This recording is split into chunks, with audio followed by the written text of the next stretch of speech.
Good evening, ladies and gentlemen. Welcome to the Florida Keys. The picture you see on the screen is a picture of the Marathon Lady. It's a headboat that runs out of Marathon, out of the Vaca Cut. Goes out in the ocean every morning and every afternoon, fishes for snappers, grunts, and grouper. Occasionally they catch the big one. Price is $18.50 plus the rod and reel. They usually furnish the cut bait. Usually do pretty good. Some people on the back of the boat usually catch all the fish. There's a famous picture of the Florida Keys, the DC-3. Usually came over in the evening, dusting the Florida Keys for mosquitoes and no-see-ums. That plane crashed in 1988, killing the pilot and co-pilot and destroying the plane. Crashed off a big pine. Picture of the Bonefish Towers looking towards the ocean. Bonefish Towers was condemned in 1986. It shifted on some soft piling. They tried to reconstruct the piling, putting in sister piling. I don't know if it's going to do any good or not. The area around it is known as Coco Plum. That building is 11 stories high, the highest building in the Florida Keys. There'll never be another high rise in the Keys. 43 feet is now the limit. That's basically 3 stories. That's Hart Island, small island. Runs off of US 1 near the Vaca Cut. The area in front of it is Key County Beach and looking towards the ocean. Our friend Eddie Bolton lives on that island. The picture you see on the screen is an aerial picture of the area that I used to live in. In the lower right hand corner, the corner house there is Gigi's, and the next one's Rackley's, 2 vacant lots, and our house. You can see the stones right out in front of our house. The canal in back of the house went down to that main canal and then exited out into the Gulf of Mexico. There's not a vacant lot left in that whole subdivision.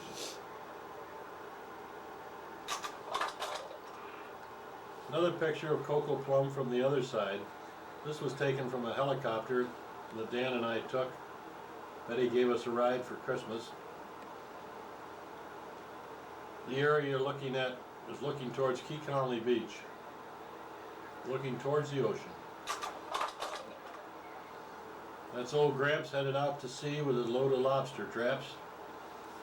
I don't know where Jack is. I certainly would have gone out there alone. He must have been up on the bow or down below. That number you see, C1848, I ought to remember and play that number on the lottery. That's my number that I had to put on all my traps and on the balls.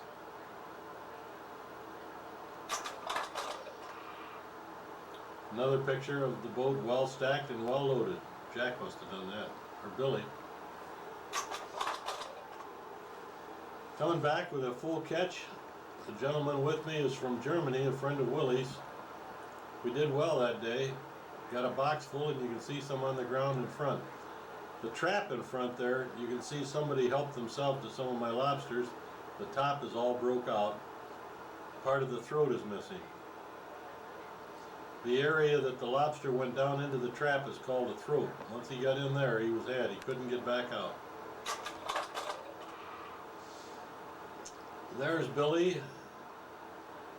and we've got a pretty good load, it looks like there. Another trap there that looks like it's got a few broken slats. Vacant lot next door, you can see that it's now got a house on it.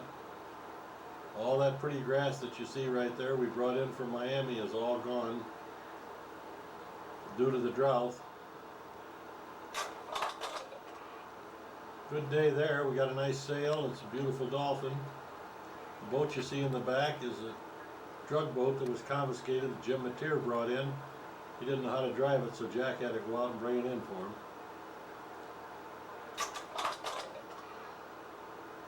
Another picture of the sail and the dolphin. Boy, there's a nice big bull. My favorite rod. You can see the bougainvillea all in bloom in the back.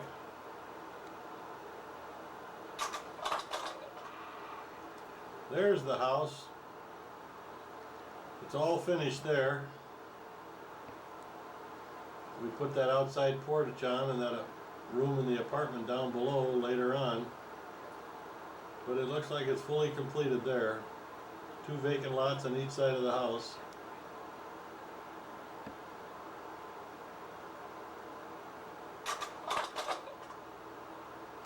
Driving to Key West, beautiful sunset. We're just approaching the 7 Mile Bridge.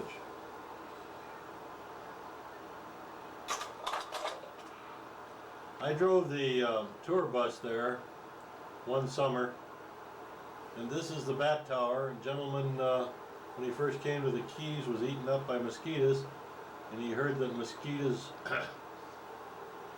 were eaten by bats, so he decided the best thing he could do was build a bat tower. So he built a large bat tower and bought thousands of bats and brought them over, and they were supposed to eat their weight every day in mosquitoes.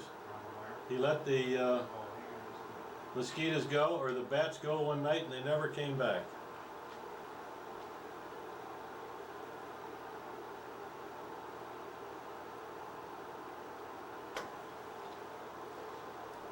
This is now a historical monument in the Keys. I can't believe it's in good a shape as it is, but it was well constructed, and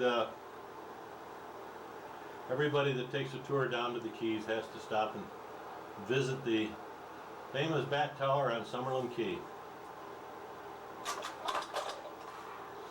Here's the old Florida Keys Vaca Cut Bridge. It claimed a number of boats in its life. It was very narrow going through, and it had a very limited elevation. Most people misjudged it, but once you got caught in the tide currents, you were had. You couldn't turn around unless you had a very powerful boat. The Gulf and the ocean meet right under that bridge, especially at the tide change. And many a captain pulled in there thinking he could go from the Gulf to the ocean, only to find out that the bridge didn't open, and once he was committed, unless he had a very powerful boat and was skillful, he was crash up against the bridge, as you'll see in some later pictures. There's a boat right there that didn't make it. There was a brand new boat coming from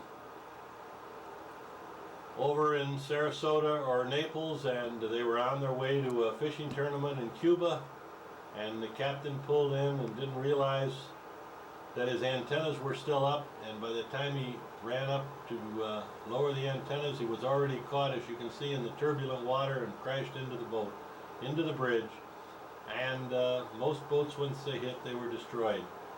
That's Jack coming down. He got aboard and helped get the people out. As you can see, the boat is pretty well destroyed. The whole structure, integrity of the boat was destroyed. They did save the engines and most of the other equipment on the inside, but I think they totaled that boat. Another beautiful Florida sunset. That was an every night occurrence. Looking out at the Sombrero Reef, that's where we used to go to snorkel and dive and fish for barracuda. And occasionally we'd catch a big grouper or yellowtail out there. But it's now pretty well roped off. You have to anchor away from it and swim in, because the divers and the boat handlers weren't careful, and they were dropping the anchors on top of the brain coral and destroying many of the beautiful portions of the reef. So now they've got anchor off balloons that you tie up to and swim into it. There's Mike and Jack and Bill coming back from dolphin fishing. Looks like they got some chicken dolphin. Those are the good eating kind.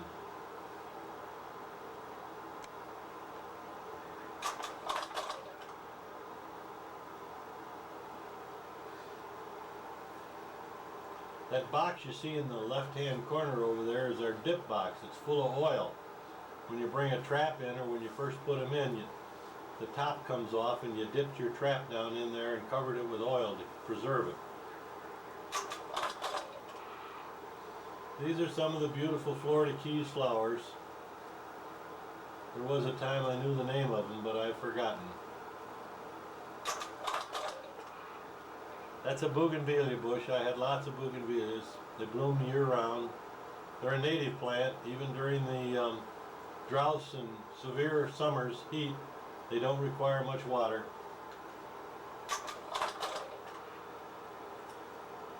A sunset picture of a sailboat coming back from the Caribbean, dragging its dinghy behind. You can see a couple of lobster traps. He must have been in pretty close. He was probably coming in on the top of what we call the shelf in about 100 feet of water, because that's about as deep as they drop the traps. Another picture of the mosquito plane. As you can see, he was just a few feet off the top. He played the odds. One day he got too close. Jack with a big one on.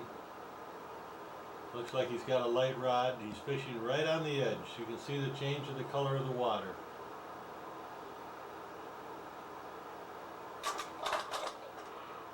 There's the only crocodile in the Florida Keys. No, that looks like an alligator. It's down on Big Pine. It's in a brackish pond. He's been down there for a number of years. They've tried to put some mates in with him, but he always kills them. It's a sightseeing trip for anybody that goes to Big Pine. On their way to Key West, they always stop off to see the big gator. The only one in the Florida Keys. After you leave the 7-mile bridge headed towards Key West, you run into this beautiful little spot. It's called Bahia Honda. There's a state park there, and it's got a beautiful beach.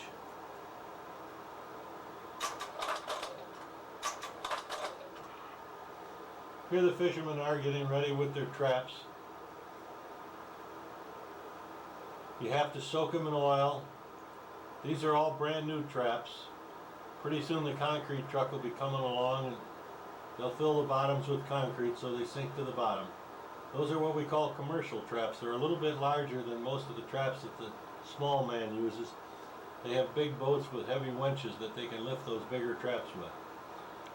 Thousands and thousands of them could be put in when those men fished, but now the license are only going to be allowed to use 250 traps per license.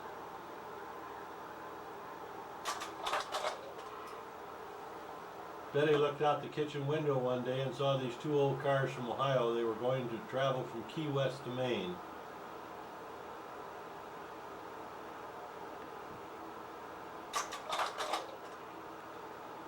There we are down in Key West, the end of the road, the end of US 1. It starts up in Maine and ends in Key West.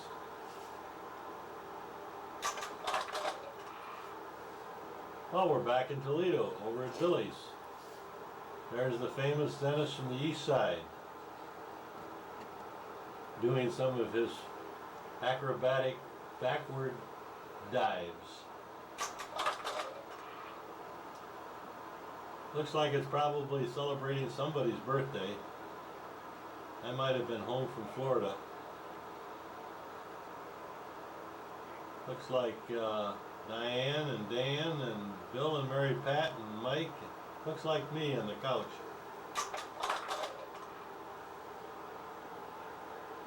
Don't blame Dan's camera. I think mine's a little out of, my camera's a little out of focus, but that's the O'Connor family. And there's Raindrop, Mary Pat, maybe Sarah. Sarah looks like in the back, yep. There's Uncle John, yeah, that was Sarah sitting back there.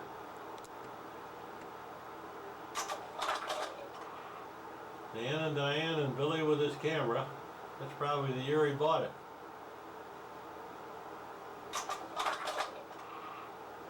There's Betty and Bill.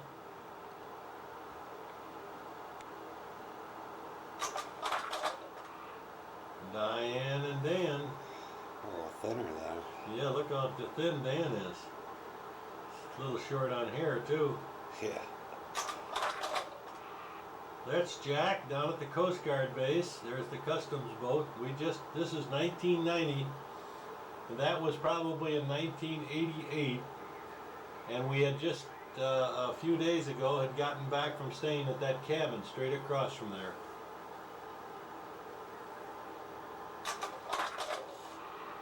Another picture of Jack. That same boat was still there when we were there. It's called Blue Thunder.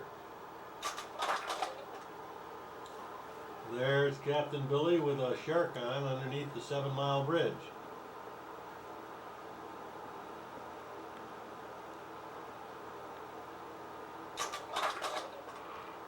And here comes the shark. That's a nurse shark.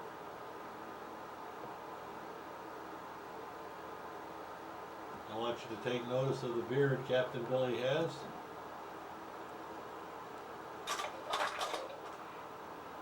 And there's another picture of Captain Billy hard at work running the dozer, clearing a lot. That was a lot right next door to the house we lived in down there.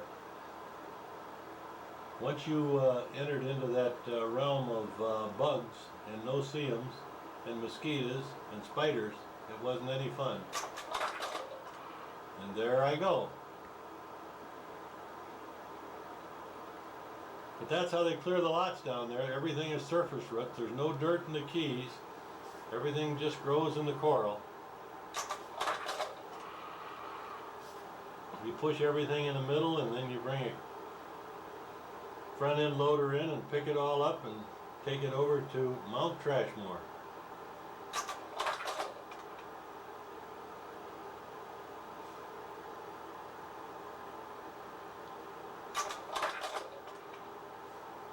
Well, we're showing a little progress, got a little bit done.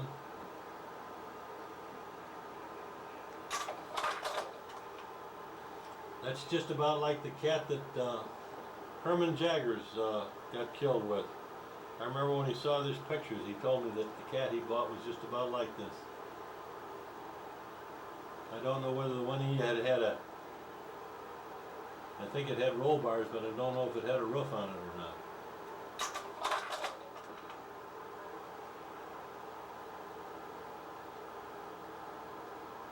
I looked like I was in pretty good shape there. There we are down at the big boat races that they had around Marathon. Karen and Denny and Kevin were down when they had this big race. So we went down to the boatyard and watched them unload them. Had some beautiful boats there. One man was killed the day they had these races. There's Captain Billy standing there in the front of the boat called the Red Cloud. There's Kevin. Fast company.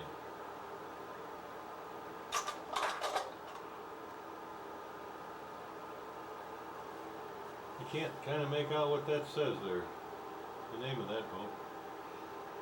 What a something.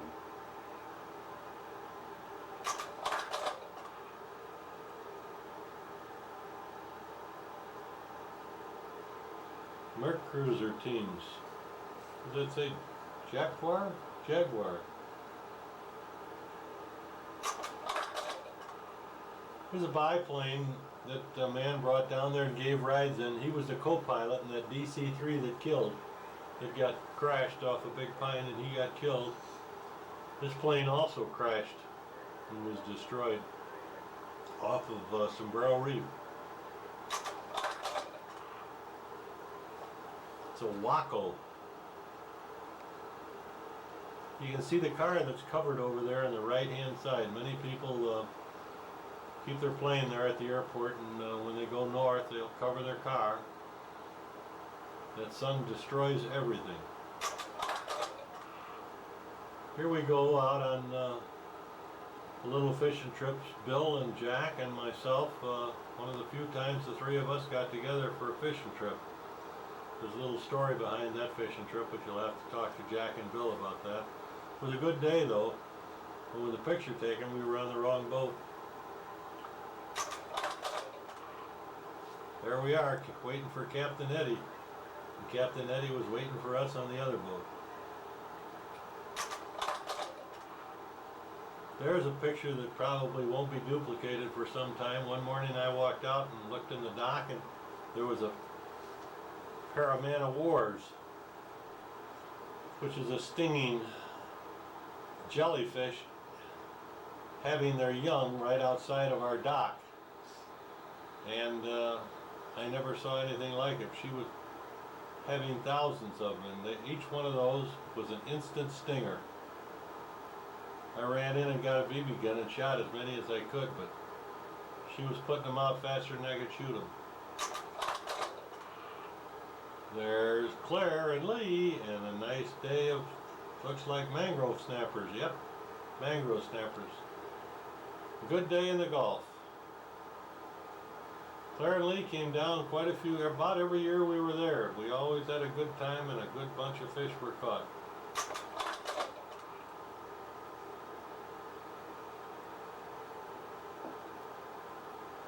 Brings back memories. See the pelican's head right off of the right hand corner? He's waiting for some of those skeletons.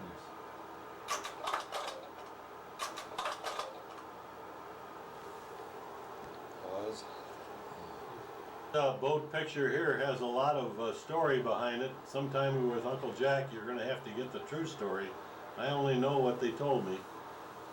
But Jack and 3 or 4 guys were home at Christmas and went out diving, and they found this drug boat that had been turned loose with its engines running, and they headed it out to sea, and it got this far, and they had opened the sea cocks and it started to sink right here. You can see my rods and reels from my boat on the corner. And as I say, you'll have to talk to Uncle Jack to get the full story, because they did get in a little bit of trouble over this diving expedition. There she is just before she goes down. What they do, they use these boats once or twice, then they take them and head them out to sea, and they tie the steering wheel down and they open up the sea cocks and push the throttles forward and hope it gets out into deep water before it sinks. It was a beautiful boat. About a 38-foot Bertram with a flying bridge. And there she goes. The Marathon Lady. I told you earlier a little bit about the Marathon Lady. She's headed out with a lot of people on her on this trip. Headed out for a, looks like a morning day. And sometimes they went out for all day. That looks like it might have been an all-day trip. There she's starting to anchor up.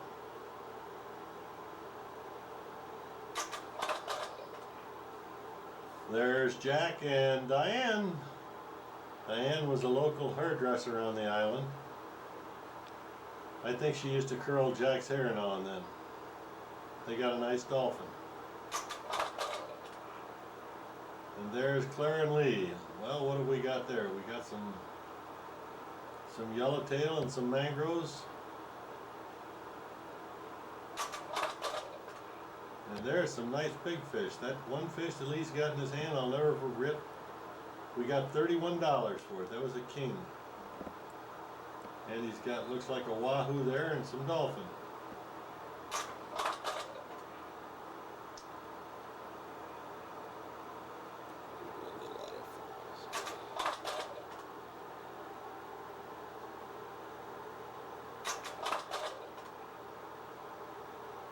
Captain Billy got in the picture. Forgot to shave, Bill.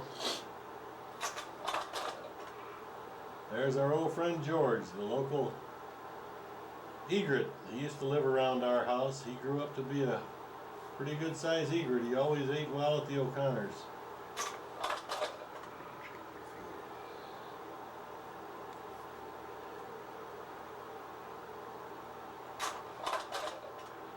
That's Bill Williams, one of the firemen I used to work with, and his wife Tish.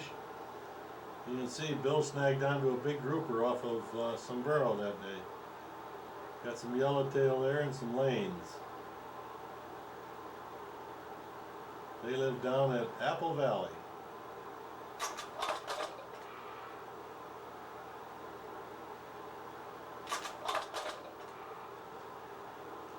Now in the Florida Keys, the young kids, they don't have 4-H, they're Florida fishermen. Future Florida fishermen. As you can see, they don't show off their livestock, they show off their lobster traps and their catches and their awards. That's US 1.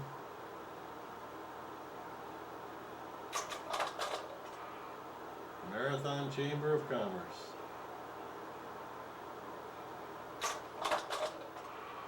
It's hard to believe they shut that whole road down every year for this parade.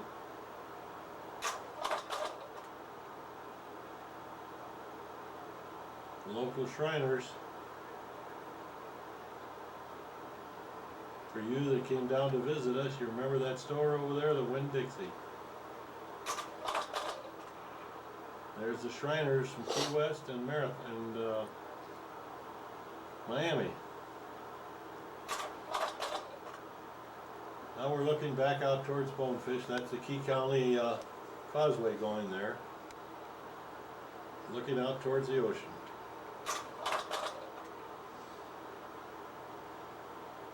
Another shot of Key County Beach.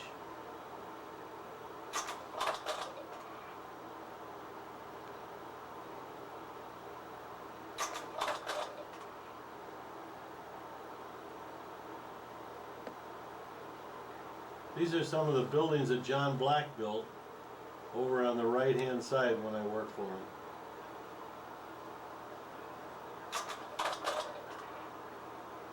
There they are under construction.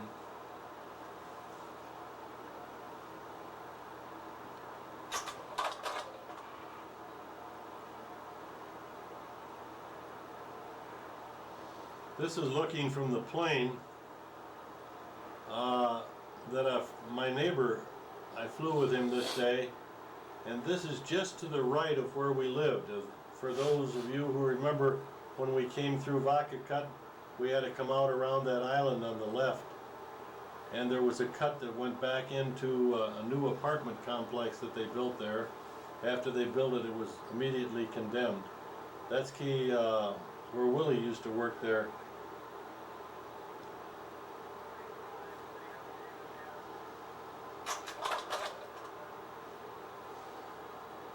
Key County Beach again.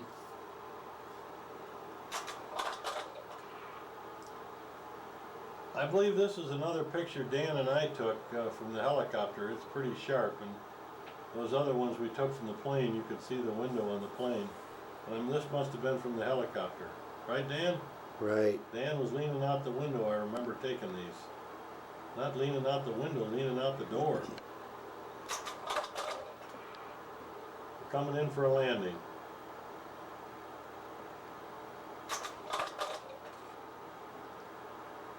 Some more pictures of the parade. There's Dan and Betty. That tree that they're standing in front of, Jack planted when it was only about 3 feet tall.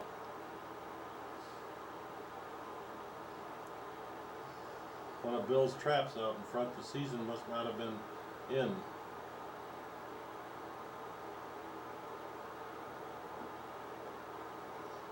Hibiscus trees blooming there.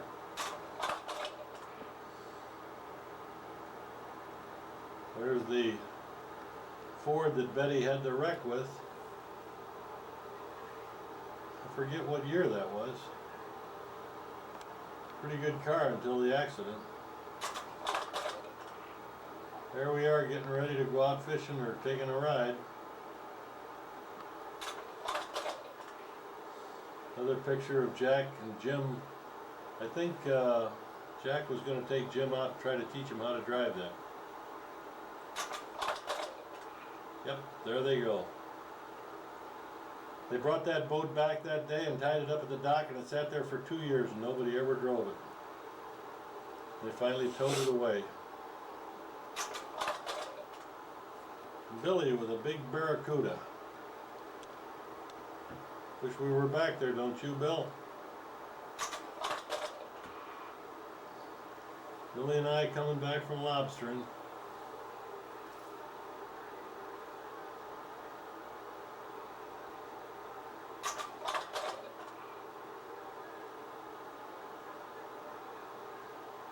I'd give $1.50 for one of them right now. There's Jack doing his thing, cleaning the lobster boat. A lot of work.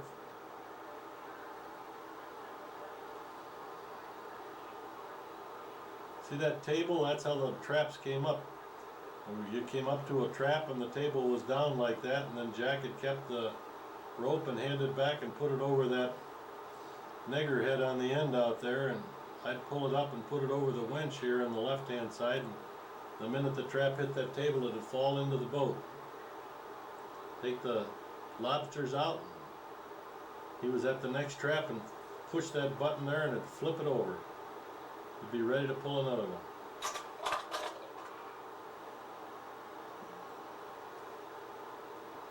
Another box full.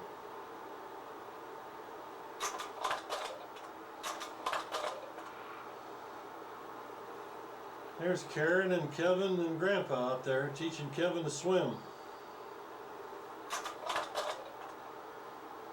We got those tubes from Ulrich's when they moved. They used to be under their pool cover. Here's a guy who went away and left his grill on.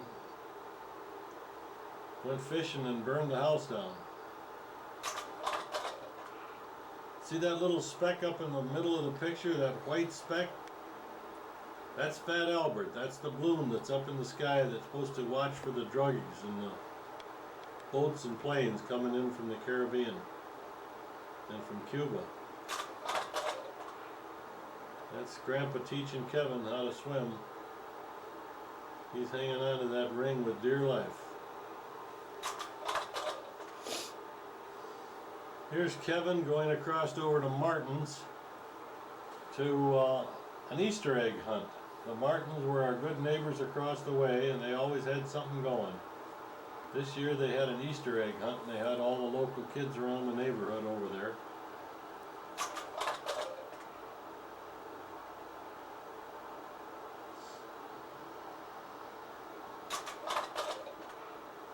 Kevin doesn't see that Easter egg right above his head. They had money in each one of those. I think he was looking at the little blonde. That's Jim Mateer's daughter. I can't remember. Shy Shelley. I remember her name now. Shy Shelley. Real shy little girl. I don't know who these kids were. Funny, people came in by boat rather than come by car.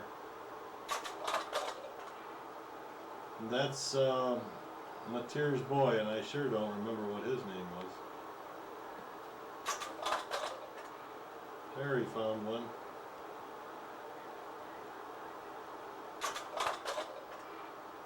And another one.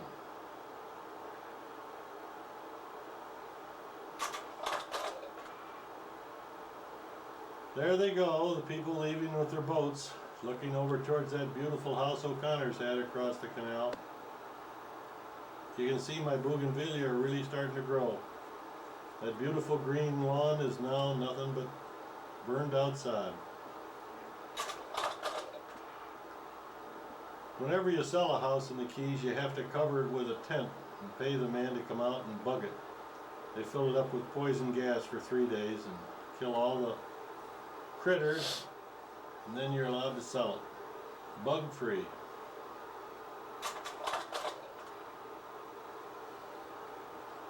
It's the only way you can get a loan, if you have a house that's completely debugged. Coming back from fishing with Dr. Pastoric, the oral surgeon from East Side. There he is. Got a nice wahoo, John. Often wonder why he never brought his beautiful wife Patty with him. I believe that's his brother. He and Jack and Doc went out tarpon fishing. I don't know whether they got any or not. There they go. They probably went down under the bridge and drank beer. There's Captain Ahab getting ready to leave.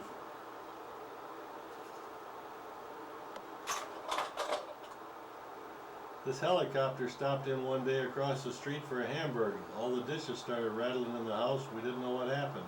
Looked out the window and one of the locals just landed for a hamburger. Take note of the camera on the right hand spur or the ski of that plane. There's Kevin. You can spot the camera a little clearer.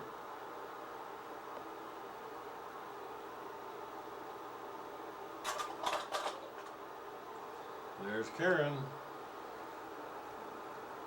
Looks like the motor's running. We're probably trolling.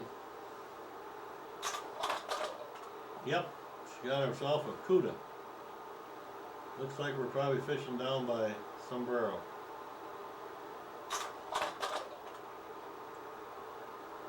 It's Karen and Kevin swimming on the swim bar.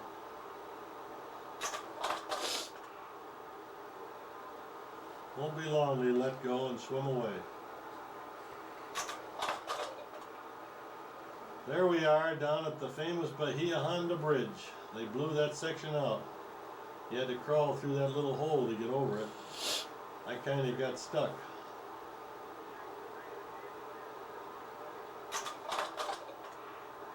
There's the boat that goes to the Dry Tortugas.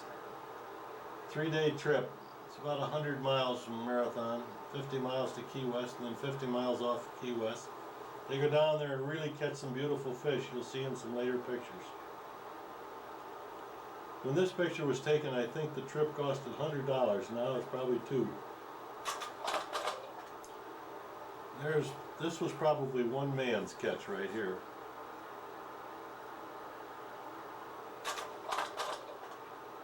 There's Kevin with a big Jewfish. Tried to get him to put his hand in his mouth, but he wouldn't do it.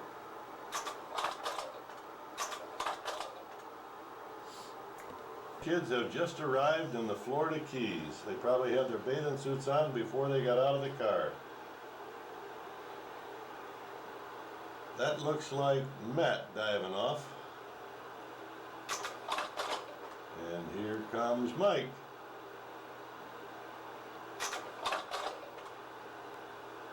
Grandpa's looking to see if they ever came up. There they are. They just caught a big barracuda in the canal. That barracuda's got a lot of story behind it. Took half the neighborhood to get it in. Old Ray down the way finally got a net or a pike pole and we got it in. That's the one they had mounted. There's Jack out there. Looks like he's got a, yeah, that's a barracuda. Coming back from a fishing trip, the building off to the left that you can see, that white building, is the egret. That's the one I took care of.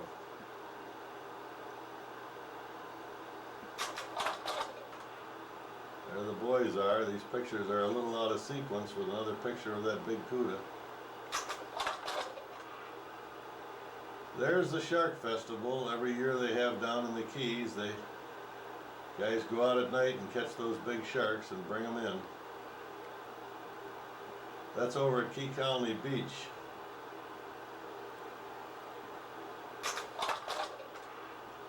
And there's the Marine Patrol. You can see from here that they're properly integrated. That's a young lady on the left.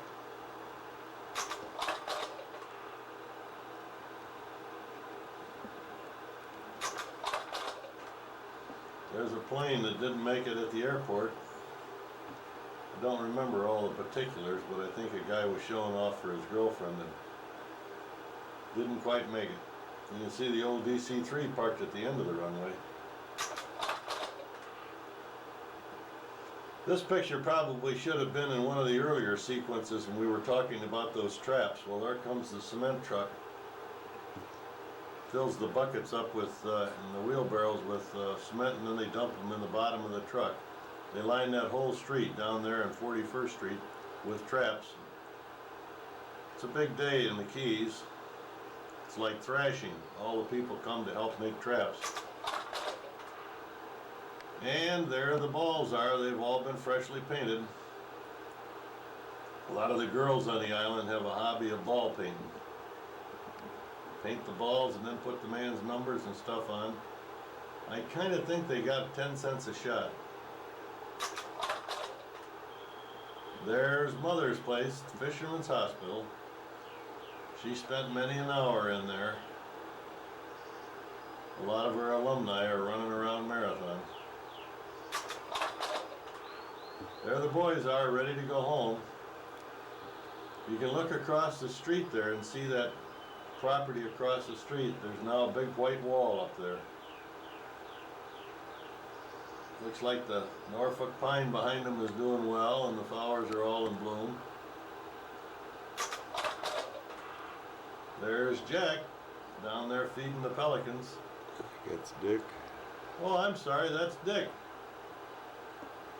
Yeah, that's Dick.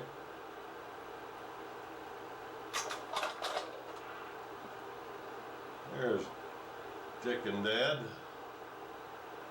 There's that lot next to us that you saw earlier that I cleared with that bulldozer. The walk only went that far then. And there's old Poo Poo graduating from high school.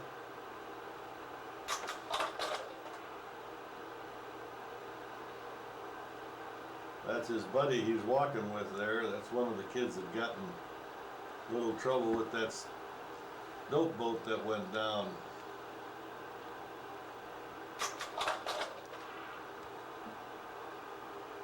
Jack looks a little sunburned. We had a hurry that night. There was a very, very bad storm coming. They had the newscaster from Miami gave the graduation speech, and he really had to move it. As you can see, it's an outdoor celebration, and there comes the storm.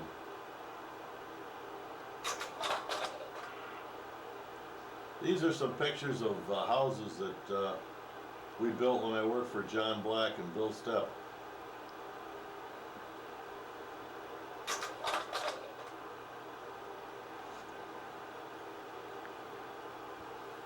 We don't have apple trees in the Keys, but that's a flowering tree. And they don't have orange trees either.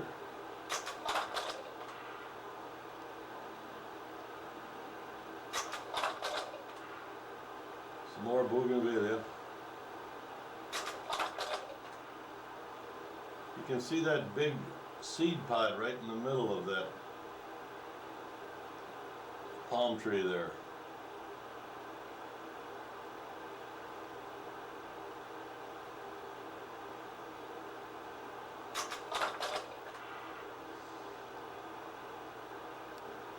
Pretty house. The man came to the Florida Keys and wound up the man in charge of our waste disposal, better known as the garbage man.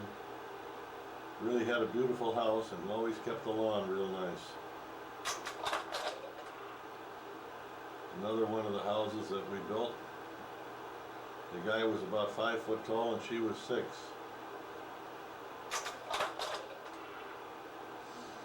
And that's another one. There was a great big cactus in front of that place, real pretty.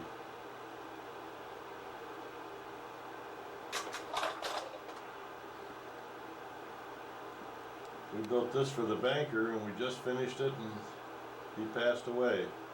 His wife didn't waste much time getting married though.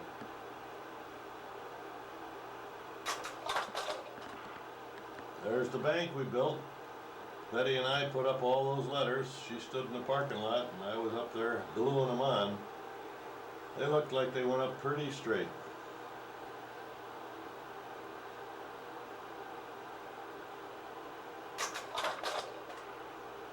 Betty never liked this house. Real good looking. It took us a long time to build that house. Boy, was she good looking. John lost money on labor of that house. There we are back at the winter docks. That's the boat that came back from the Dry Tortugas. Got a big Jewfish hanging on the back. Here we are getting ready for a hurricane. That's how they tie the boats out. You take everything off and tie it out in the canal on both sides and hope that it doesn't go down, but if it does, you can bet it'll be there when you get back.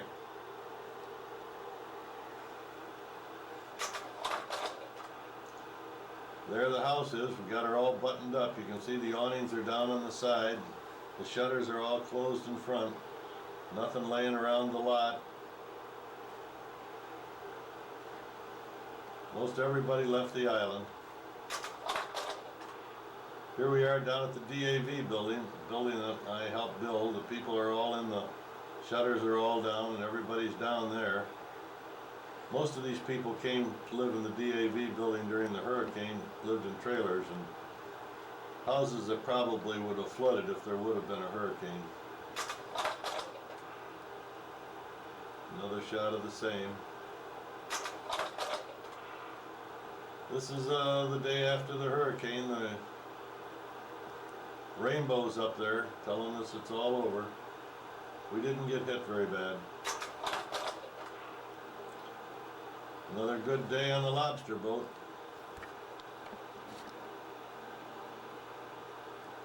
I wonder what those are in the bucket on the right.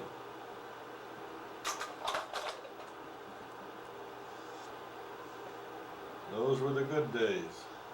Look at that beautiful lawn, and now it's nothing but brown stubble. That pelican and bird bath is down in front of Gigi's. There's Betty cleaning the lobsters.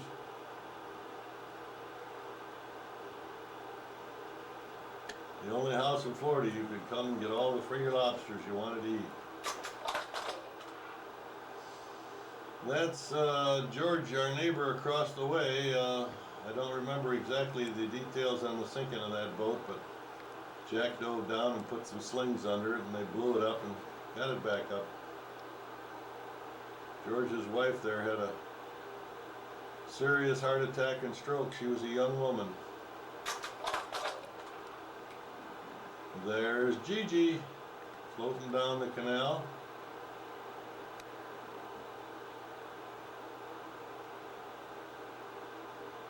That's Gigi and Bill's boat there. I remember Jack and Bill took that over at the other side of the island and sold it to somebody. Jack getting ready to dress out some lobsters. Jack needed a haircut. Oh, I wish I had some of those now.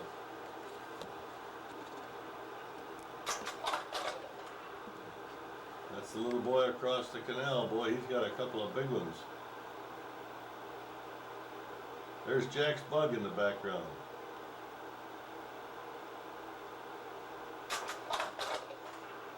Here we are on the way to Frank Ulrich's funeral. Ken Meyerholtz on the right. Some of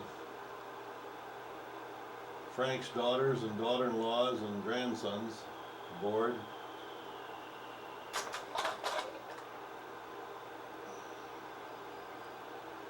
Some more of the relatives.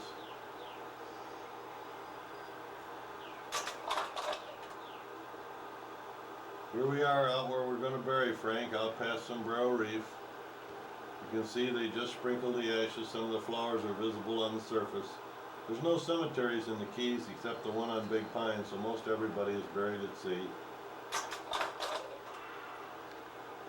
We're leaving on a fishing trip aboard the Pequot with Captain Bob Lowe, Karen and Denny and Jack and myself, and a mate that missed a couple of big fish. Denny looks like he's got the first one.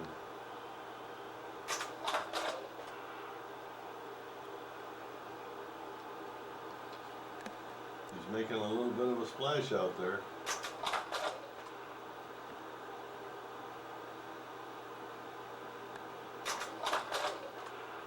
There he is. It's a dolphin.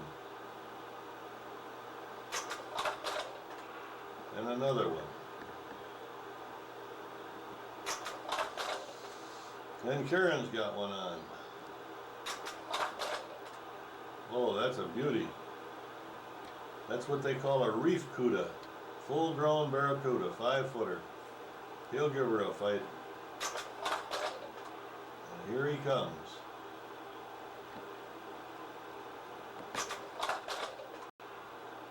Well, the old man's got one on.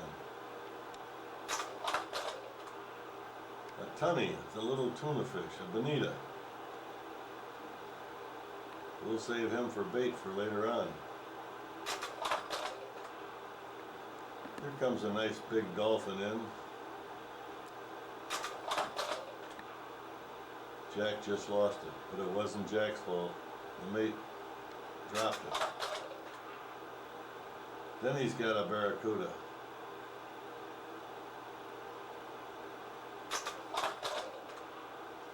We've spotted something big out in the water. The mate quickly disposes of my tuna, and we're going after it.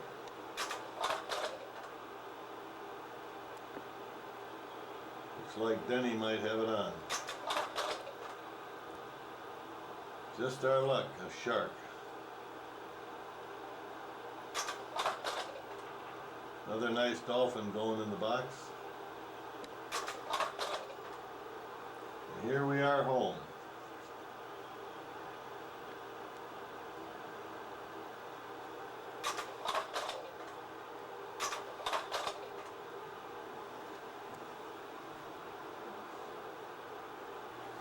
It's the 4th of July in the Florida Keys. They celebrate things a little different down here. We have underwater tug-of-wars, as you can see the flag there, and the guys with the mask on this side and the guys with the mask on the other, and the referee in the middle. And it's a battle just like a regular on-land tug-of-war to see who can pull the first team across the marker. There's old Captain Billy, headed for the 4th of July party, displaying Old Glory under the house. Here we are back at the park. They had a raft race around, it took about a mile around the course. Everybody, all the companies make their own rafts. That kind of blue-green one you see out there is the one I worked on from the bank. And there they go. A little added attraction here.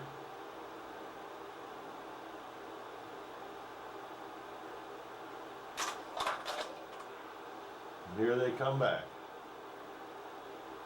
Oh, I see that same shot there, just in the middle to the left, only a rear view.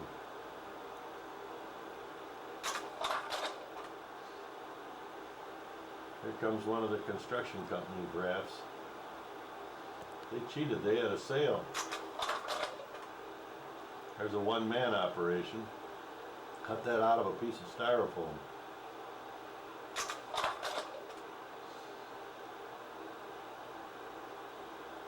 This one doesn't look like it's doing too good.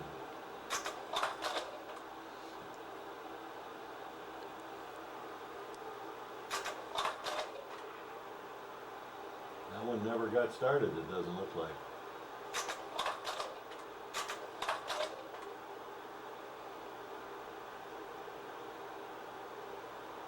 Here comes that construction crew in. I believe they were the winners.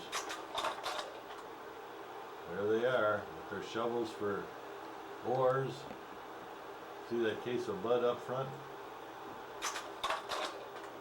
And here comes the girls from the bank with the raft I made in. First Federal.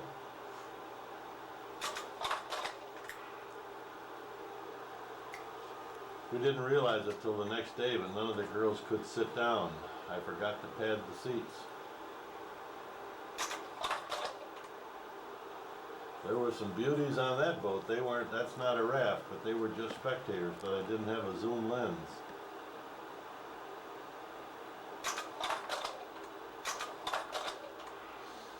And here was the dedication of the DAV building. That's Joe Bonfiglio and Jay. And here's Uncle Dwight fishing in the canal. In those days that water was crystal blue and there was plenty of fish in the canal. Now, since all the people came and the sewage treatment, it's just another dirty canal. And there's Esther's joined the picture. I think they were down twice. And that's a little different airplane. That's not a DC-3. It's got a little different front end.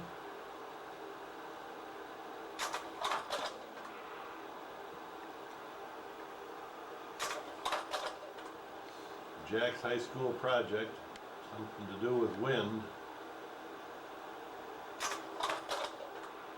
And there he is.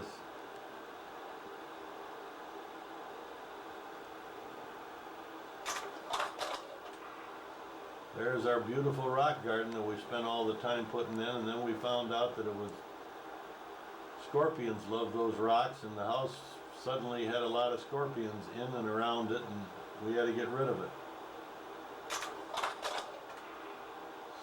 There I am planting the hibiscus. That's prior to the bougainvillea being out and back. These are old pictures. This was taken just as we finished the house. 1979. There's a little island out in the ocean there. The name of it slips my mind right now, but a lot of Cubans landed on that island when they came from Cuba in '81. There's my friend George up on the roof. You can see how nice and shiny the windows are and how freshly painted the plaster looks on the house.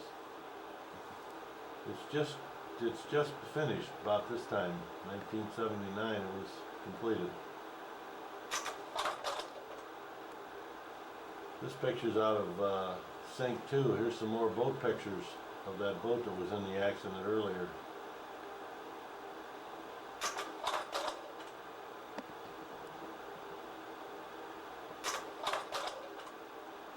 They had to wait until the calm.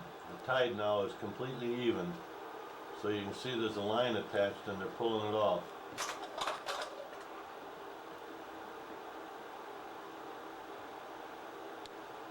Nobody was hurt, but their feelings in the boat were destroyed. And there it goes.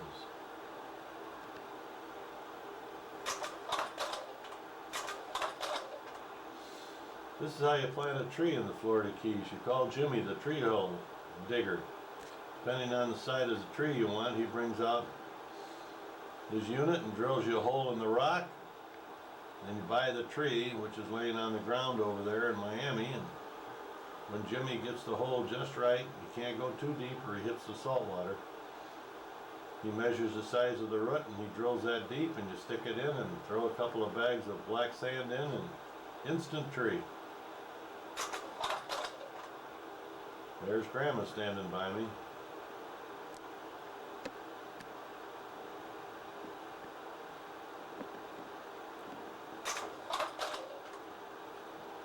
This is the big day, the dolphin race. Once a year, all the boats on the island line up along the shore, and they fire the cannon and everybody races out to sea, and the first one to catch a dolphin and gets back, of course, wins the prize. But they have prizes for the littlest dolphin, the biggest dolphin, the fattest dolphin, the youngest kid to catch a dolphin, and the oldest person. And it's a big day on the island. It's not a good place to be in the water. They drive like maniacs, and it's really, it's not fun anymore. It used to be years ago when there wasn't so many boats, but you can see they all shove them to the floor and everybody drives like hell. And here they are coming back.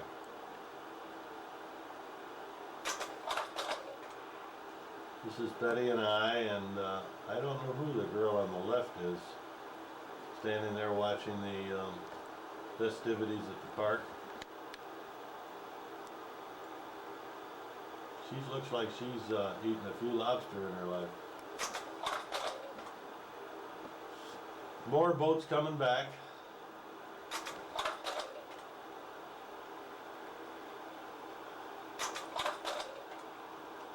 And there's Grandma and Betty and I getting ready to have a little picnic, waiting for the return of the boats.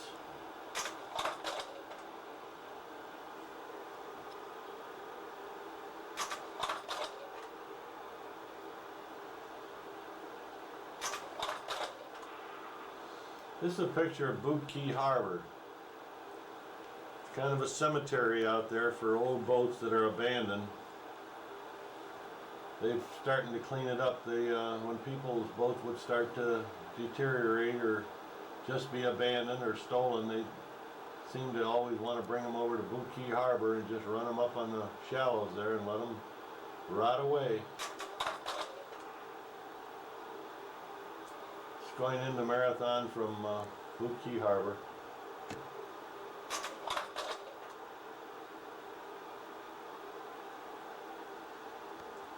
My, how this has changed. Betty and I were just down there and it's completely changed. Now there's a lot of buildings in where those boats are, and they've built a hotel on water there. They used a lot of pontoon boats and so forth, and you can rent your own cabin, only it's sitting on a pontoon raft, and they're really very exclusive. More boats in the Boot Key Harbor. This is being taken from the Boot Key Bridge. Believe it or not, there's not a house on Boot Key, but we keep a bridge and a bridge tender there 24 hours a day. Just to open and close the bridge. Why they don't leave it open, I have no idea. But nobody lives on Boot Key.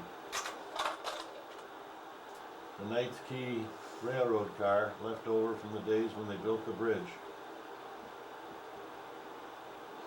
That's how Marathon got its name, from Night Key. Everybody was so busy and running around. One day somebody said it looks like a marathon, and the name stuck.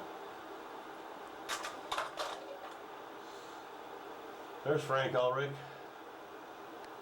and Ken Meyerholtz and Ken's boat called the Ruthless, and a lot of his friends waiting for the meal.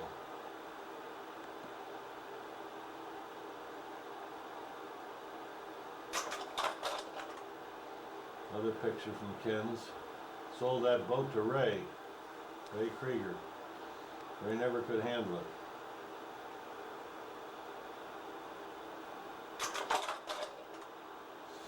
This is looking across the canal from our house at the Bishop. He had a little sailboat there. Real nice guy. He used to take some of his friends out from his church on the sailboat. One day he took a woman and 2 kids, and he had his foot on the boat and a foot on the dock, and she did something wrong, and pretty soon the boat was free and he was in the water, and he used a couple of words that weren't in a bishop's vocabulary. Oh, there's a nice wahoo coming in. One of the fastest swimming fish in the ocean. There's Denny with a nice dolphin. That's a cow. You can tell the difference between a bull and a cow dolphin by the shape of their heads.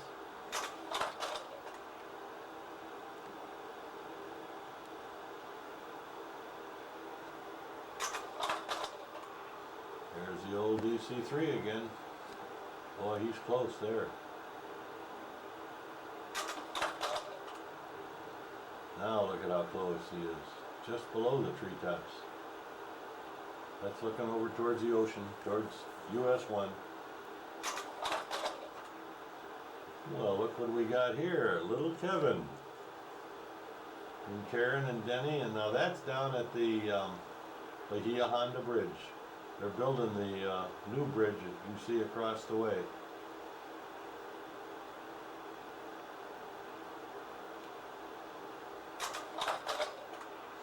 There's the house when it was just finished.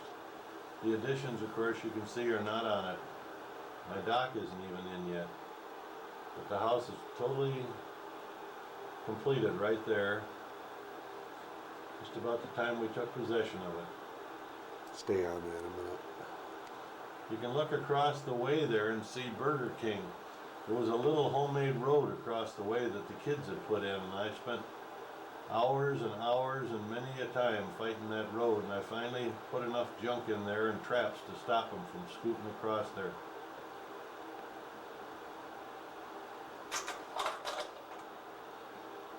Another shot from just a little different angle.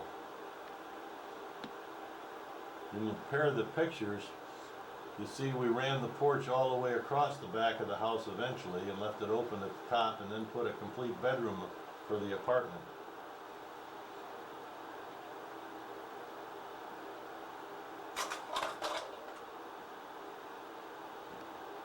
You can see my hammock that I had under the house hanging there and the concrete table. Somebody's sitting up on the porch.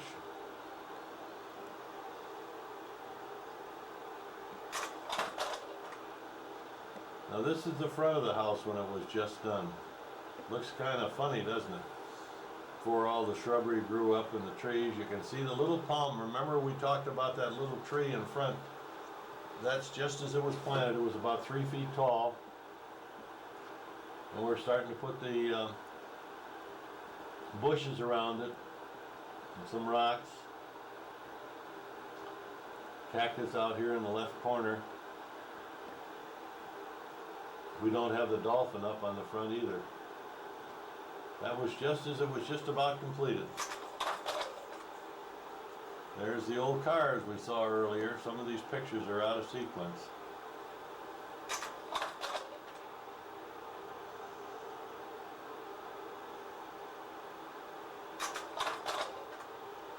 There we are going to somebody's funeral or some parade. That's Bob Pick and me in the middle and Severio and Danino and Bill Mullins.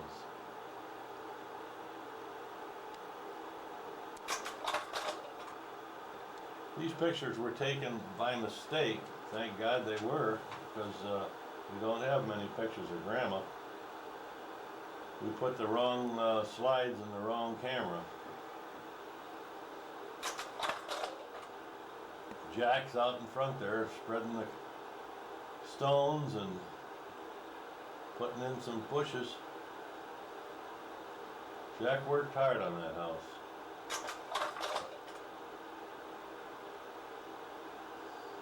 You can't believe how many tons of that white pea rock we had to spread.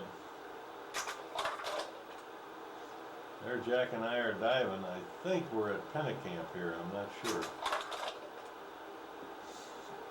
There's another palm tree going in.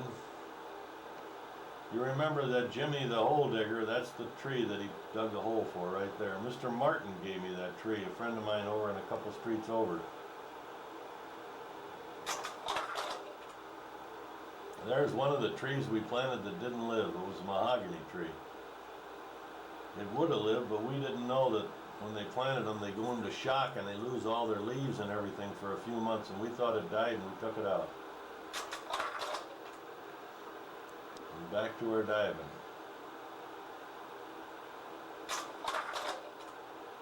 There's Graham. She loved to go on a boat.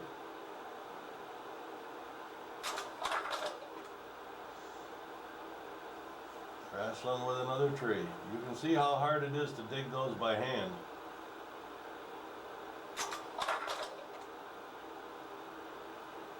There's the day we planted that tree.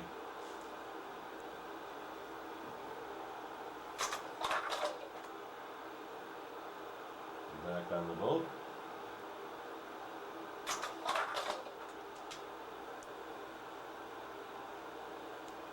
Putting in a hibiscus there. See those cactus laying there in front? Mr. Booth used to bring those over for us to plant. When you got a new house down there, the neighbors always kind of split up some of their flower crop and stuff and give it to you for presents. Pause. Marathon, you can get a good shot here of the runway. That runway was put in during World War II for fighter planes. We lived at just about at the end of the runway. Looking to the left, you're looking out at the ocean. Looking to the right, you're looking at the flats. Here we are, down by our house. There's the island out and back. Key Lime Resort on the right. You can't quite see our canal. It was way over to the left. Now we're making a dip over the airport. Looking down from Downtown Marathon towards Vaca Cut. You can see Vaca Cut at the top of your picture. Here we are, Vaca Cut. On the left over there is Key Lime Resort. The island way over at the left is where we come into our canal. Top right, you can see that flat that we had to go around before we came into Vaca Cut. There we are, looking down on our canal.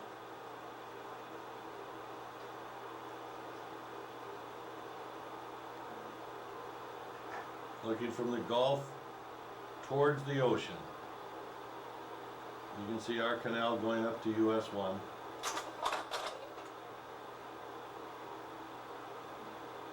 Now, you can see our house in this one.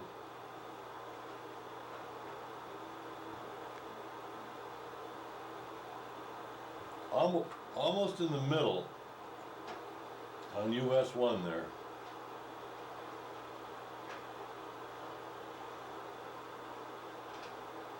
Vaca Cut's on the right.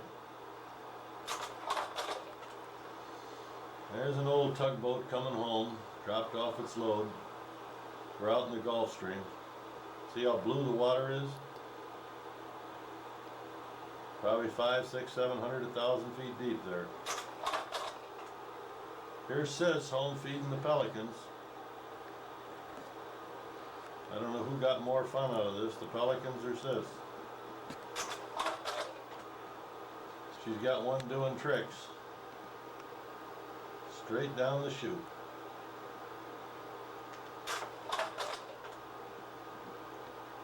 I can't tell you about this picture. He looks like he's got his wings up over his head.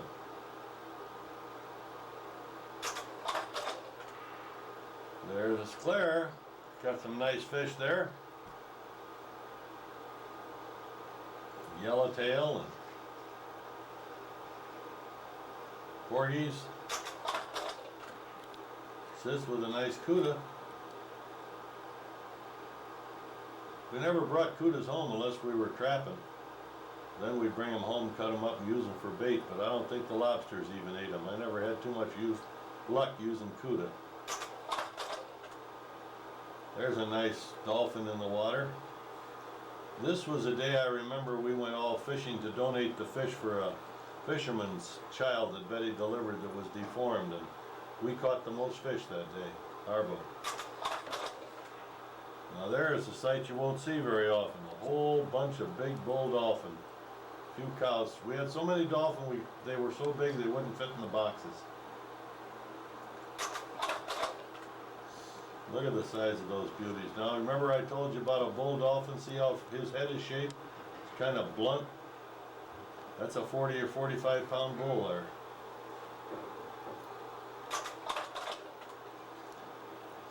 Trying to get the dolphin in the box. That's Mike Martin, our neighbor across the way, and Jack. They just don't fit.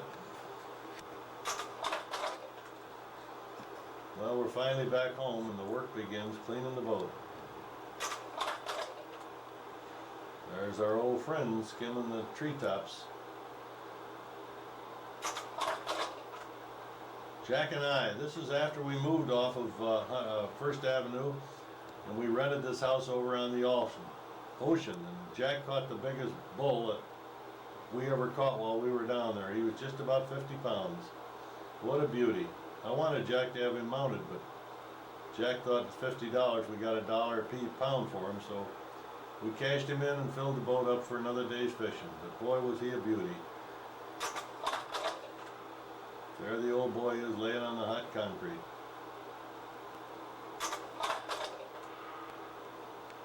Another shot.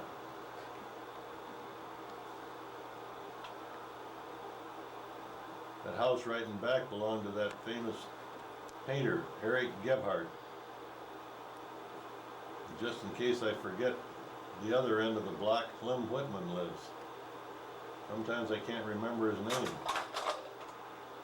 That's looking from over by Whitman's side towards the house we rented. That little one on the left is where we stayed for a year, and then Eric's lived behind us.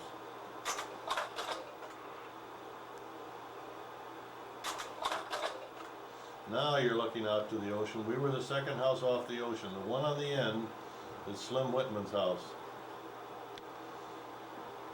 He's a famous Western singer, in case you don't know who he was. He was a yodeler. Looking down our canal.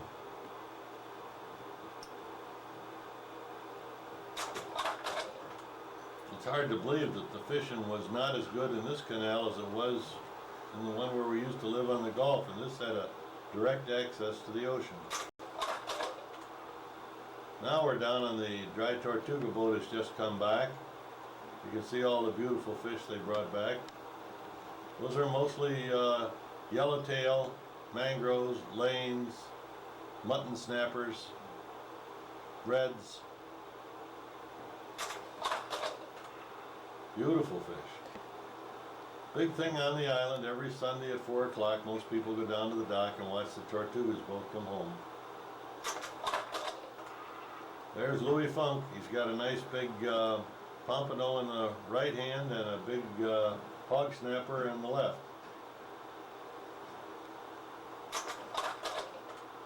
There's the Ankenbrand family who came down to visit us when their boy was stationed down at the Air Force Base at Homestead. That's Claire and Lee on the end.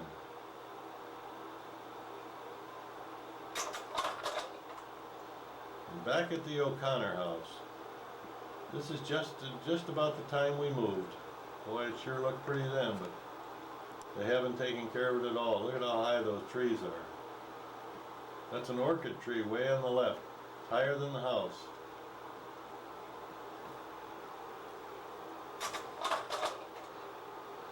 And all the flowers are in bloom.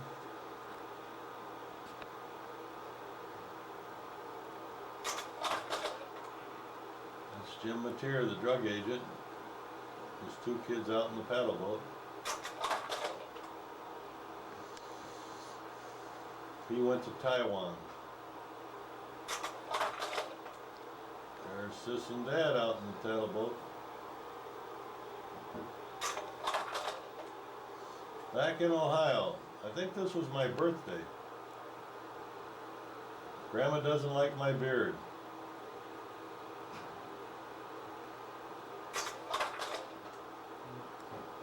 Yep. Stay hot and let me pan I across. remember I flew home for this birthday party. They were having a big reunion with the Union Fire Department, and then it was also my birthday. We had a big party out to Bill's. Dan and Karen and Kevin and Denny. I hope that autofocus is keeping up with you. We'll know when we play it back. Uncle John over there at the left.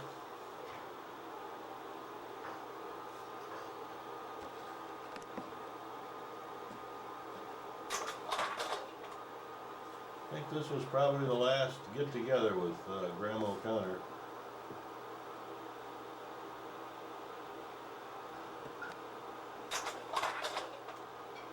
There she is with Megan.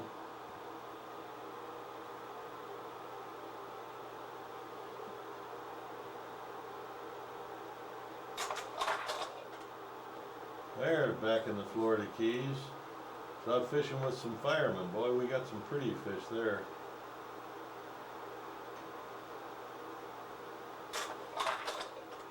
Danny Kerr. Some nice yellowtail.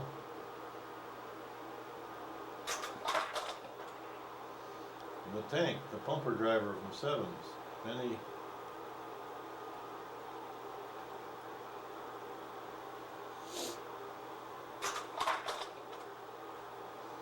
There's a few of the rascals. All retired now. No, Danny, I guess, hasn't. And there's Kevin. Boy, there's some beautiful yellowtail. That's probably some of the nicer ones we ever caught. Karen and Kevin and I and Betty went out and ran into some beauties.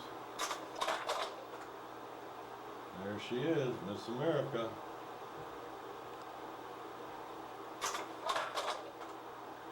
Look what we got here.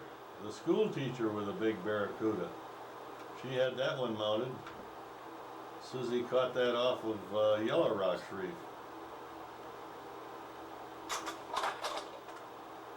There she is again with her prize.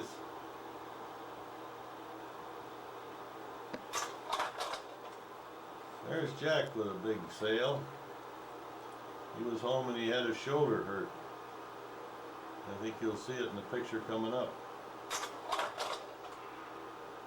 He was proud of that one. That one's hanging over the mantle.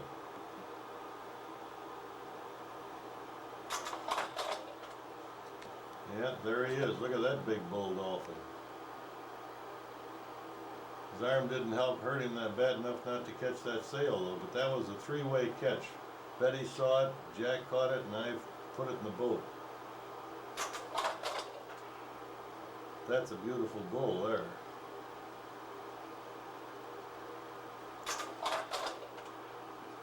There's a nice shot looking out from our upstairs porch. My, how things have changed. Looking down the other way from the porch. Look at how blue and clean that water is. Now it's just another dirty canal. Well, the awnings are back up. The hurricane's passed. Old Tom's Cadillac in the drive. Tommy Garvin. Rented downstairs. Nice man.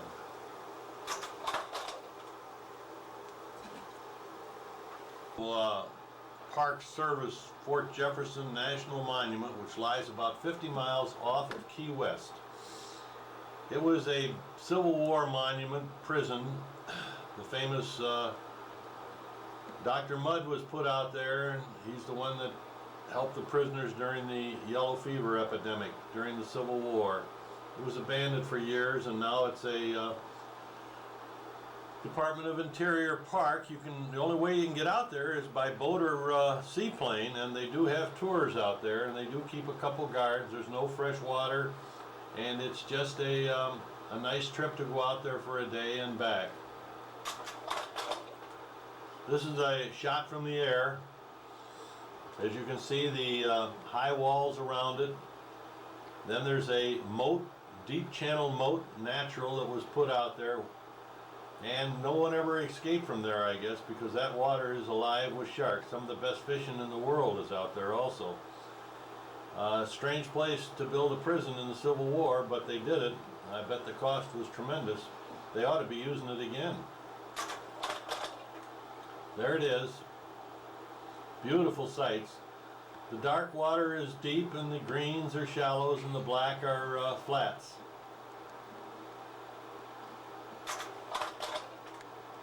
Now we're getting closer. You can see the gun turrets, and the Widow's Walks, and the moat that goes all around it. They kept sharks in it.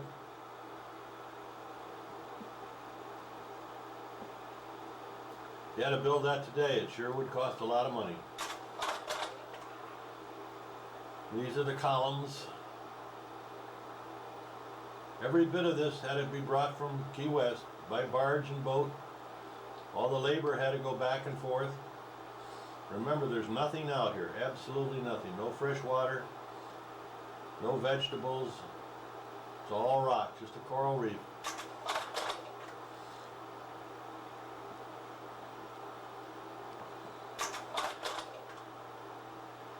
It's quite impressive, though, to think that that was built the 1860s and still in good a shape as it is. Now we're back in Key West. That's the conch train that drives around the island. Most of the people that are viewing this have probably ridden on it. I think when we moved down there it was $3, and somebody told me the other day when we were there it was $10 or $12 to ride on it.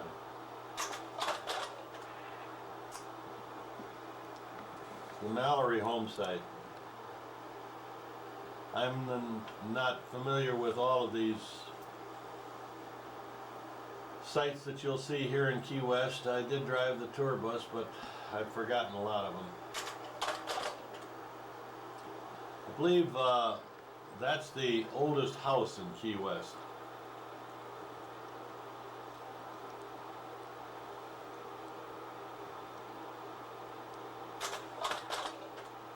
Here we are down at the turtle crawls.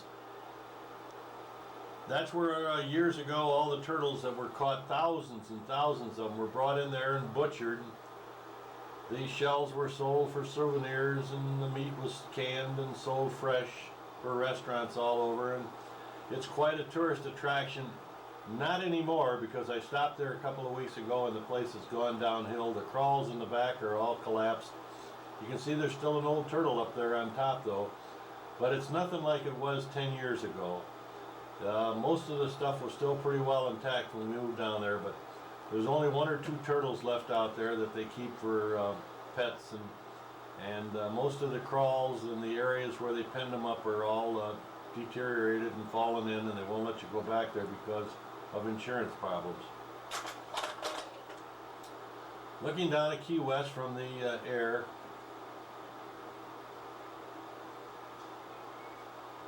a couple of shrimp boats there in the lower right.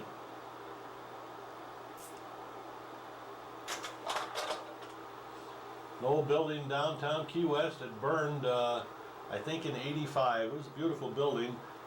They are in the process now of totally restoring it. It's going to be nice again, but too bad it had to happen. It was a pretty building, antiques and so forth.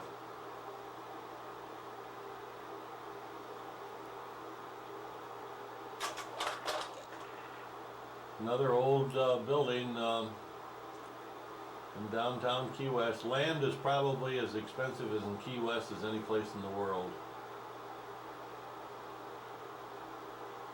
And so are the taxes. Another little arcade in downtown Key West, over there off of Mallory Square. You can see a cigar factory. And most of this stuff is still operative, like it was in the old days.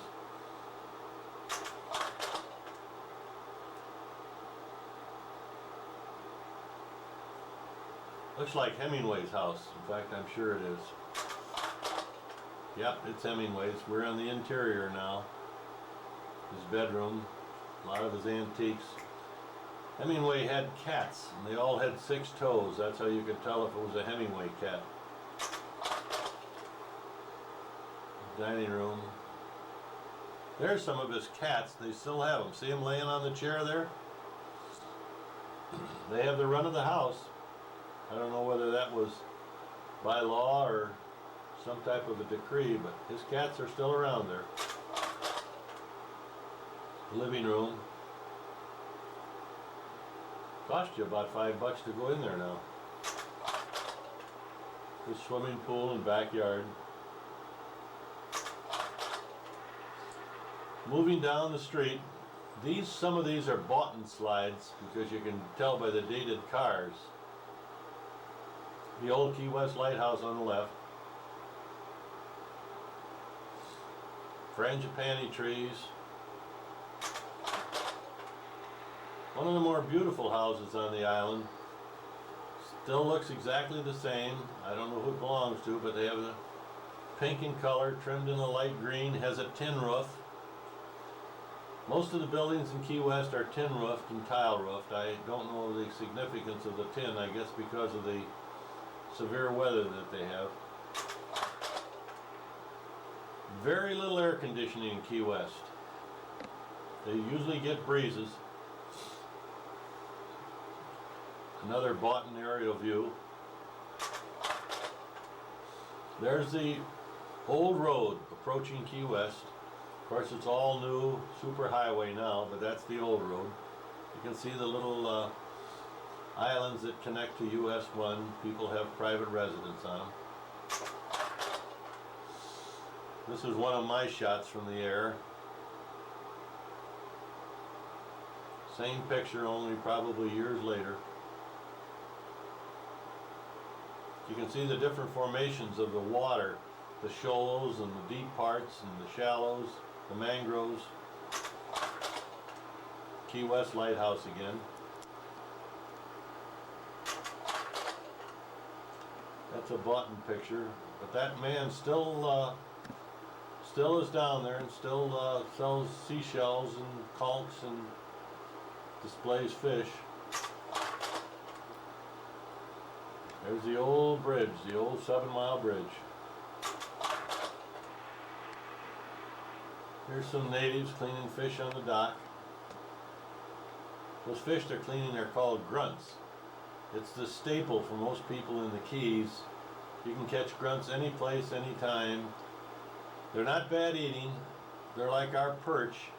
And the Lord put millions and millions of them in around the islands down there. Whenever anybody's hungry, they always say there's plenty of grits and grunts.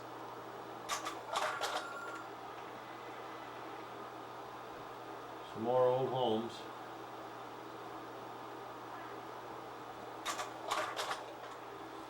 These two people have been down in the Keys for years. I saw them there just the other day when we went by, still selling hats and some things they collect and then sell along the shore there at Smathers Beach. And there comes the conch train back. Jim and Dolores and Betty and I were over at Duck Key one day when this Chinese junk came in. Beautiful boat.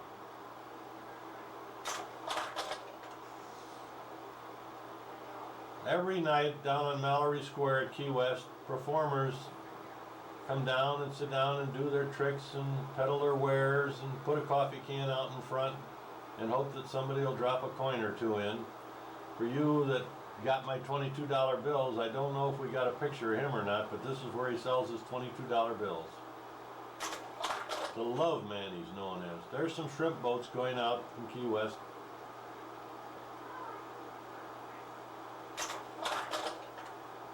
And there's the Scotchman down on Mallory Square. He's still there. Picks up a few coins every night, enough to sustain him. Not a bad way to make a living. They're open about, those guys get down there about 5 o'clock and they work till the sun sets, and then they pick up and come back the next day. There's always tourists down there. Here's another one. He's been there a long time. I can remember him when I went down there, and he's still down there. They've got a few new people. There's Jim and Dolores looking at some, oh, that's just Jim. I don't see Dolores, but they're looking at some guy who's got some fresh coconuts for sale. You can see their vans parked out there in the parking lot, loaded down with miscellaneous things they're trying to get rid of. The Yankees will buy anything. The old sun's about to drop over the edge.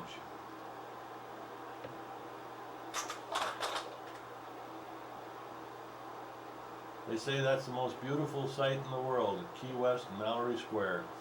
And it's a terrible thing to say, but the city's trying to, they're not only trying to, they just eliminated it, I understand. They're going to make that dock for cruise ships.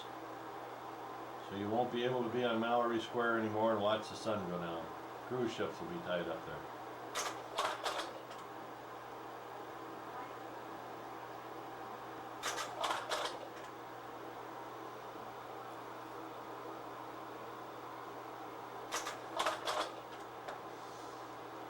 Looks like we're on our way home. We should be seeing Fat Albert up there in the sky someplace. Maybe that's what I'm looking for, and I can't see it. Because he's usually in sight right along this area here. There he is. He's over on the left. Just past middle. He's up in the clouds there. That's a big white dirigible that does all the spying for us. Now we're down at SeaWorld. There's the big fish that does all the tricks. And boy, where it says splash area, if you ever go there, make sure that you are not sitting there with a camera. Because when that big guy goes up and hits the water, he will splatter you with that salt water and ruin everything. He's about to come down. See that ball way up at the top there? He goes up and rings that. Great white. It's fantastic how they can treat that animal and teach him to do all those tricks.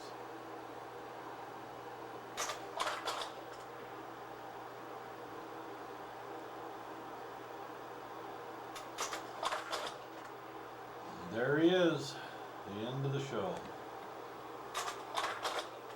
Now we're over at Parrot Jungle, another spot right down the road. These are my favorites.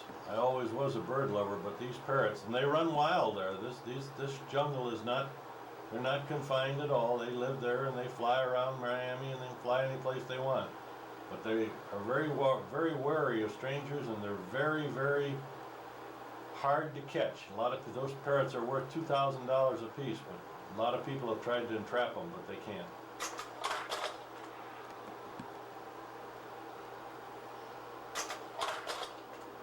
This little guy opens the show with his high wire act, raises the flag.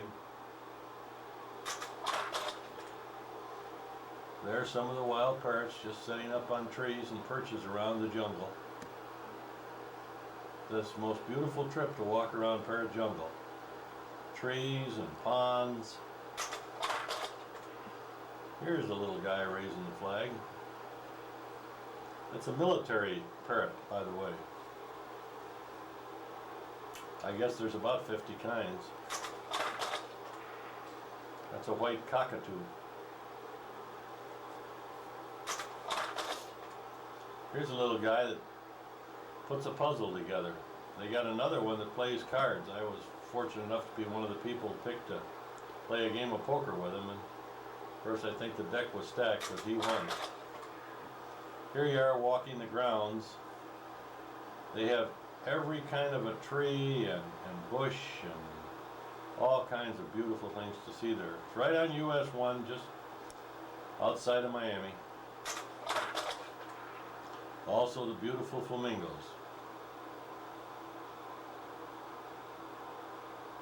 The only other place that you see flocks of flamingos like this is at Hialeah Park. There's a beautiful cockatoo. Look at that headdress.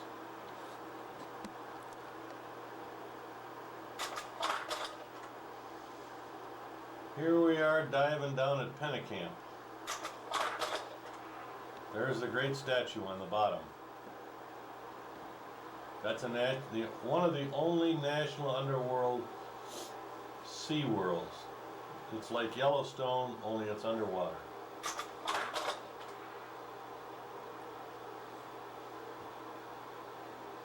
The Queen Angel. And the regular angels. And there's the ones I used to fish for, the spiny lobster.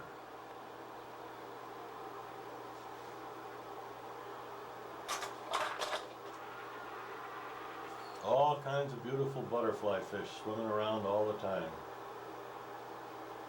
Millions of them. Now we're back at the Bahia Honda State Park. They've blown out sections of that. You no longer can walk across that bridge. They were going to make a fishing bridge out of it, but because of the famous insurance laws, you can't go across it anymore. You can walk out one section on each end. Guess where we're at now? We're back in Marathon. We're back in Perrysburg. That's Dave Bennett and his famous goat. I don't remember, Dan. Do you remember what the goat's name was? Dan gave an old it to picture. You had your old black car there. Yeah. And here we are out in the middle of Lake Erie. Fred Seifert gave me this shot with the outer light with the Coast Guard 41 boat. There's Captain Billy before he retired. This was at 4th of July. no, I think this was the 76th parade. Yeah, the bicentennial. Bicentennial.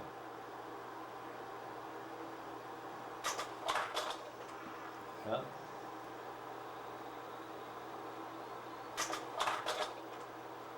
Well, guess where we're at now? Megan, you recognize that picture? Look at Brad over at the left. There's Sis, Mike, Billy, and Matt, it looks like. There she is.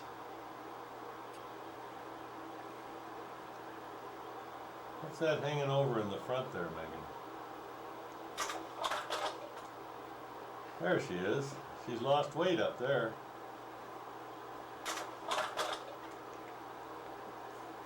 There's Bill.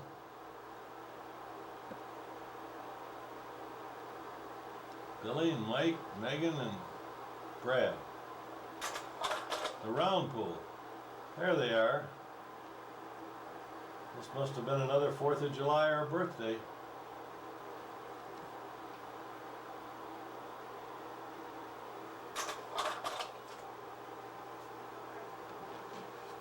Back in Sylvania, Ohio, with Kevin and his little friend, Bandit.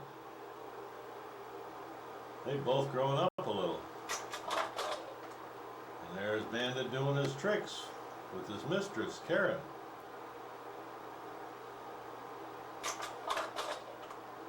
And some more tricks.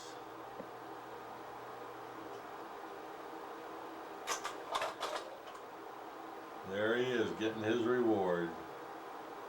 And the old black car out in front.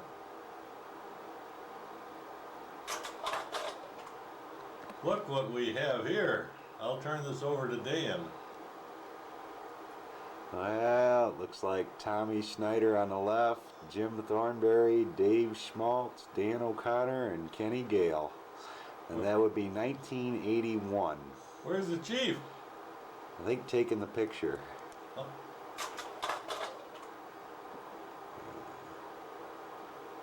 I lost a little air since then. This was the Free Fair in 1981. That's the whole Pemberville Police Department. No, you were short the chief. There he is. That was when I was going through the academy and I was working for Wayne.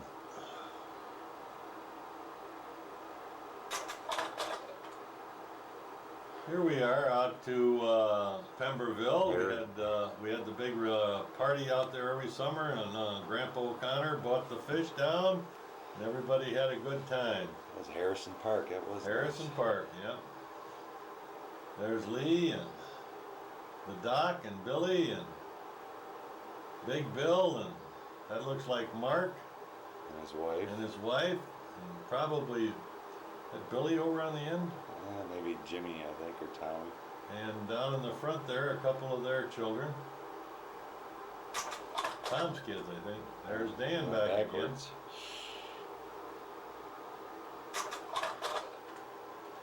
And there's back at the O'Connor Ranch with the trailer that I probably should have bought. Or me. That's Kevin and Mike and Brad. Grandma O'Connor. I think that's the last picture we ever got.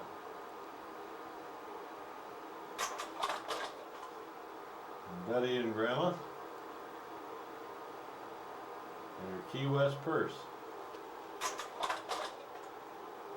And me and Grandma.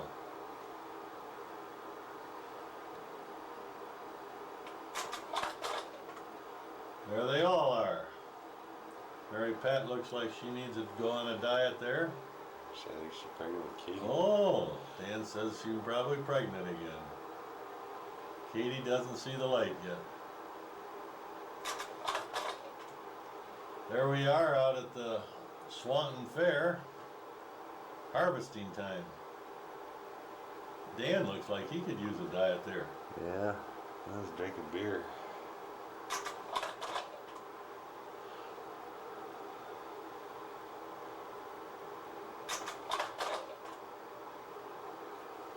Whoop. Good picture of the old rig and the old man and Dan. And Hilda's garden, I remember that picture.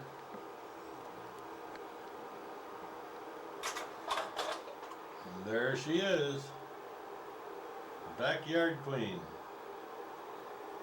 Hilda, you look in pretty good shape there.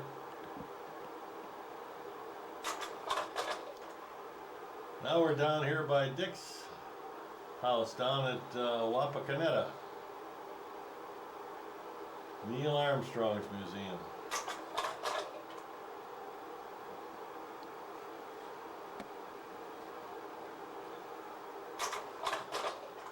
Wonder how he got all those pieces of equipment down there.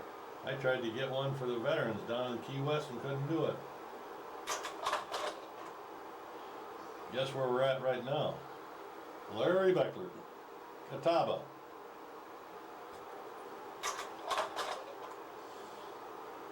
Looking up at the rocks of Catawba. The cliffs. Beautiful. The lake even looks clean that day. Now we're looking up at Larry's house. It's the one right in the middle there. Look at all the cars in the parking lot. This had to be a holiday. Mouse Island and a Lyman on the left.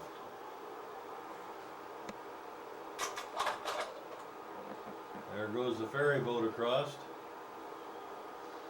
They got new ones now.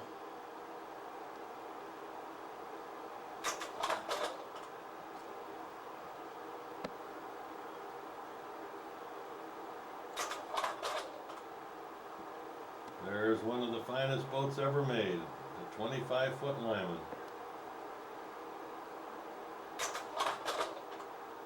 My old boat. Well, that looks good, don't it?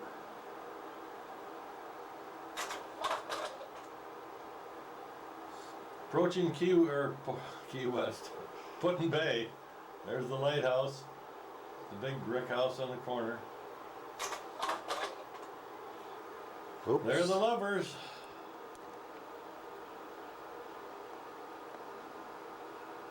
Carol's behaving today. Looks like Larry is too. He's got both hands clean. There's old Captain Billy. Larry's boat was brand new then. Yeah, Larry's boat looks like it's brand new. There goes that Lyman again. No mistake. We're approaching the lighthouse, the monument at Perry's, but it's all enshrouded with repair materials as they completely renovated it the year when we went over there. I don't remember what year that was, but it was probably 83, Dan says. So the quality and the pictures of the monument won't be too good. Scaffolding all over it. Lots of boats.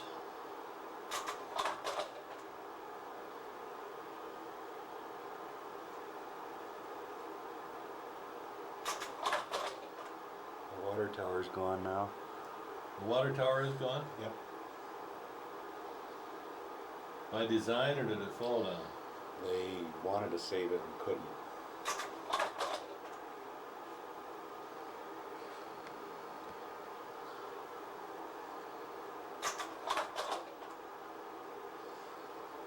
I don't know what those those green splashes in the corner are. Scratches on the film, I suppose. Well, it's a typical Key West anchorage, no place to dock. People all over. Hundreds of boats flushing their heads and people swimming in the water. I can see them in front. Throw a little fire water in them and they'll swim any place.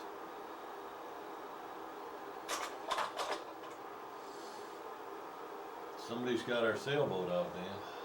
Yeah.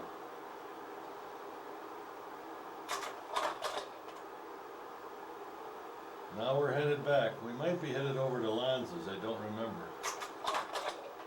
Nope. Oh, what's going on here, girls?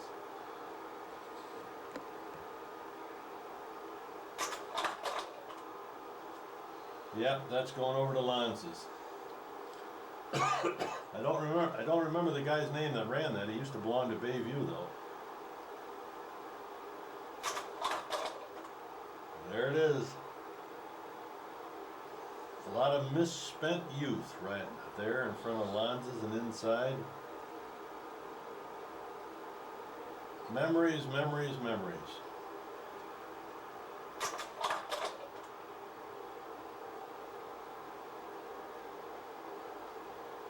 The hippie days when the kids would come over there, run wild, I guess they're probably gone forever. I remember when those kids used to run naked and go up the top of those pine trees and yell at the cops. The day the plane crashed, remember that, Dan? Yeah. We were leaving here one day in a plane. Bartram was coming in with a seaplane and flipped it over right in front of us.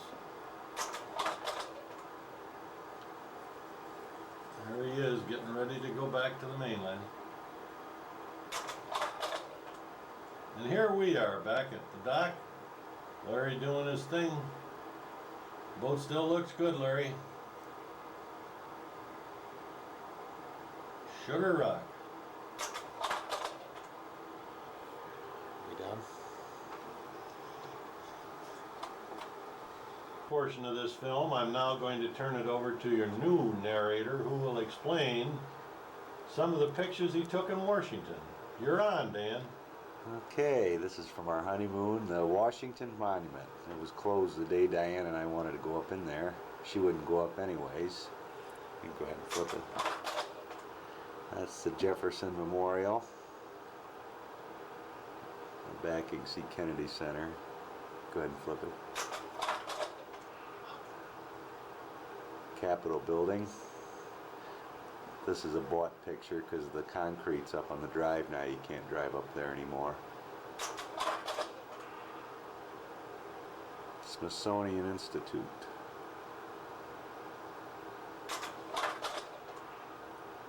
Kennedy's grave, the eternal flame at Arlington. That's the president. Right. Flags at half-mast, too.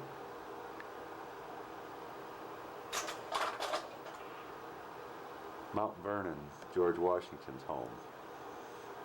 It's about an hour drive from Washington. Vietnam Veterans Memorial. Denny's brother's on there. We rubbed it off for him. It's right down by the Lincoln Memorial. Another shot at Arlington. I wonder what that thing is on the one stone. Flowers? You I would imagine some sort of decoration? yeah. This must be for the Civil War veterans.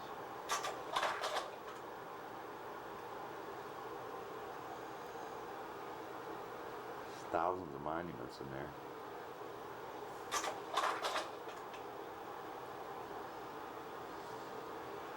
It looks like Mr. Lincoln up there.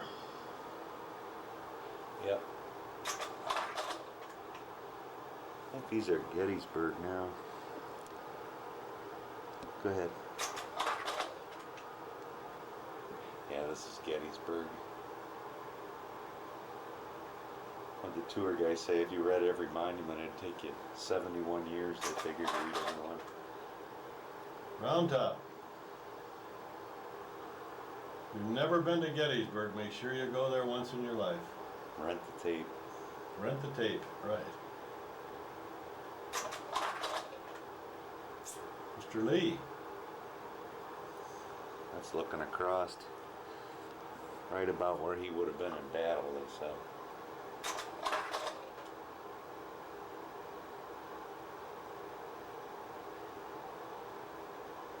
That was a well.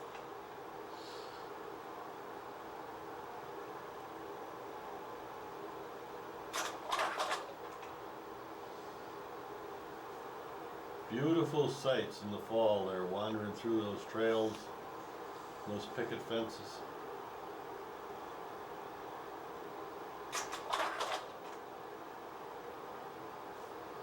The old cannon, the grape shot. I believe this is the Eisenhower farm. We didn't go there, but I think you're right. Yeah, Betty and I went down there. This is the Eisenhower farm. This now belongs to the National Park Service. Right. That's what it is. Yep, it's the Eisenhower home.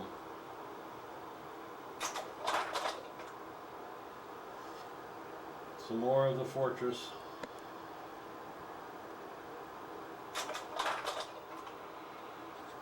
It's a Lincoln Memorial.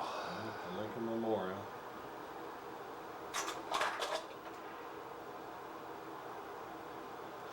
White House?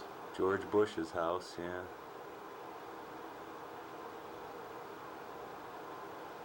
That's from the back? That's from the back, right? Arlington. Unknown Unknown soldier. right.